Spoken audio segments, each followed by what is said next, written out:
Coffee and water share a great chemistry. Water, in fact, can impact greatly on the taste of your final brew. Have you ever tried brewing your coffee with tapped water? Have you seen any differences it can make? Well, today's video is all about water. Let's see how different types of water can impact your coffee. So stick around with us to find out the secrets of choosing different waters and how it can impact the flavor of your brew. You see, water is the primary extraction agent in coffee brewing. It's the magic elixir that draws out all those intricate flavors from our coffee. You must have known the concept of solubility, varying for different compounds. Well, in this case, water acts as a dynamic player in the process of coffee brewing. While some compounds are highly soluble in water, they extract very easily, while others, such as the flavorful oils, take a lot of time. These also require specific conditions to get those flavors out. The temperature, pressure, and the contact time with water can all impact the flavor of your final brew. Starting off with the temperature.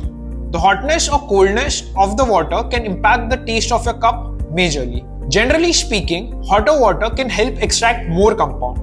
But if you make the water go to the boiling point, it might lead to over-extraction, resulting in a very bitter cup. On the other hand, if your water is not hot enough, it might lead to under-extraction. An under-extracted cup of coffee tastes very sour and it won't be very likely to your taste. Moving towards pressure. High pressure forces the water to go through the grounds rapidly, resulting in a concentrated shot of coffee. This is like a powerful packed explosion of coffee.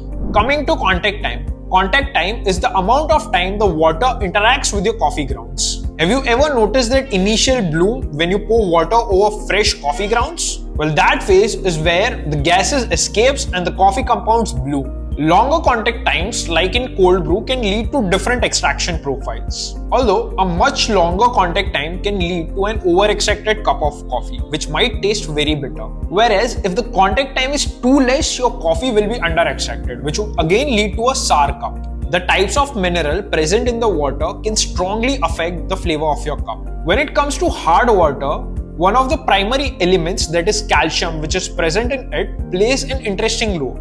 It enhances the flavor and the aromas, which leads into a better cup with better extraction and better flavors. However, it's all about the right balance. You need to maintain a balance with the amount of minerals present in your coffee. If there are too many minerals present in your water, the cup might taste too bitter. So what's the hack? To ensure a flavorful coffee experience, go for filtered water, or invest in a water softener to balance those minerals. When it comes to balance, you might have heard something called pH in your science textbooks. Let's get to know it more in terms of coffee brewing. Water with a lower pH value indicates that the water is acidic. This is like music to the ears of coffee lovers. This type of water has magical abilities to heighten the brightness and fruitiness of your coffee. When the water's acidity and coffee's acidity go hand in hand, it brings out those zesty, vibrant notes. On the flip side, if the water has a higher pH value, which is also known as alkaline water, that might flatten out the taste of your coffee. It neutralizes the acidity, making your coffee dull and lifeless. So what's the secret of achieving the perfect pH balance for your coffee? It is simple: experimentation. You can go through rounds of various filtration methods or even use additives to balance that pH level of your brewing water. Still confused about how different waters can take over your perfect cup? Let me dive you deeper into this. The first, the tap water.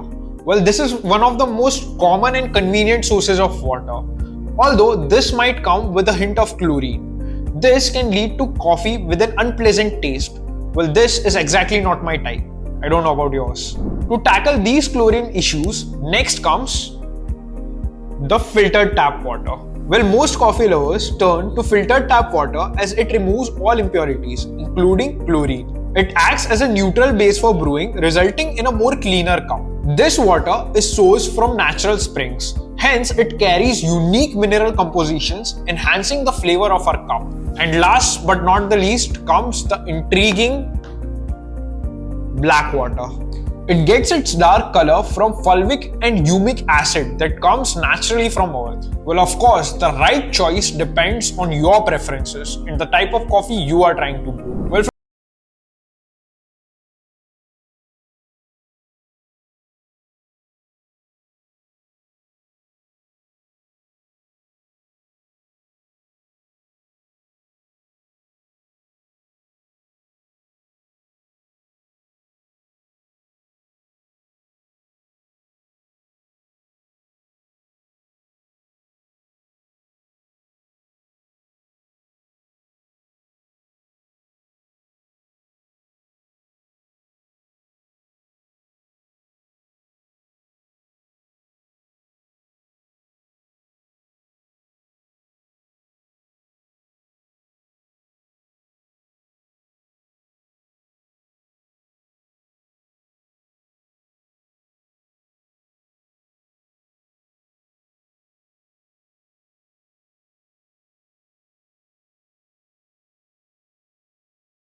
good cup of coffee. Remember, it's all about the exciting journey of trying out and testing different types of water. Each cup has its own unique story, and you have the power of crafting your perfect cup. That's all for this video. Thank you for joining us. If you liked the video, don't forget to hit the like button and share it with your friends. Tell us your coffee experiences in the comments down below. At the end, do hit the subscribe button and push the bell icon for notification and updates.